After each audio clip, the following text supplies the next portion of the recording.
Langkah pertama yang dilakukan yaitu install Genome Tweak Tool yang menggunakan perintah sudo apt-get install Genome Tweak Tool. Genome Tweak Tool ini digunakan untuk mengubah pengaturan tema, icon, dan tampilan lainnya pada desktop Genome. Langkah selanjutnya yakni menambahkan repositori Numix dengan menggunakan perintah sudo apt-repository ppa.2 numix/ppa. Hal ini digunakan untuk menambahkan personal package archive dari Numix untuk mengakses tema dan icon dari repositori resmi. Langkah ketiga yakni menginstal Numix GTK theme dengan menggunakan perintah sudo apt-get install numix-gtk-theme, yang dimana tema GTK ini digunakan untuk mengubah tampilan aplikasi dan juga elemen antarmuka. Langkah selanjutnya yakni install Numix icon theme circle dengan menggunakan perintah sudo apt-get install Numix icon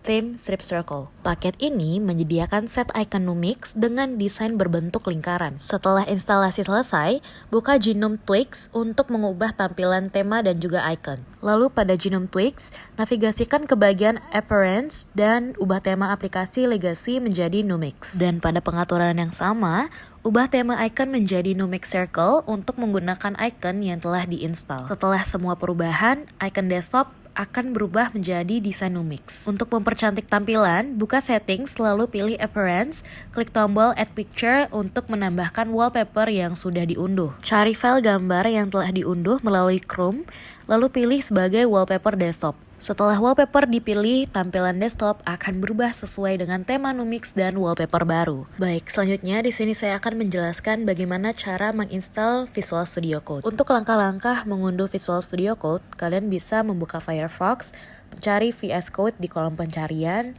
lalu klik download untuk versi Ubuntu-nya. Saat proses unduhan dimulai, pastikan untuk menyimpan file ke lokasi yang mudah ditemukan seperti file downloads. Setelah unduhan selesai, catat nama file instalasi. Setelah itu, buka terminal dengan menggunakan perintah ls.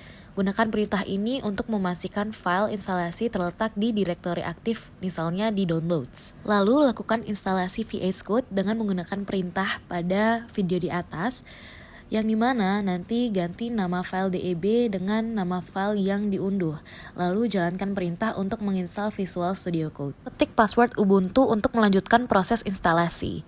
Ketika diminta, klik Yes untuk menambahkan repositori resmi Visual Studio Code.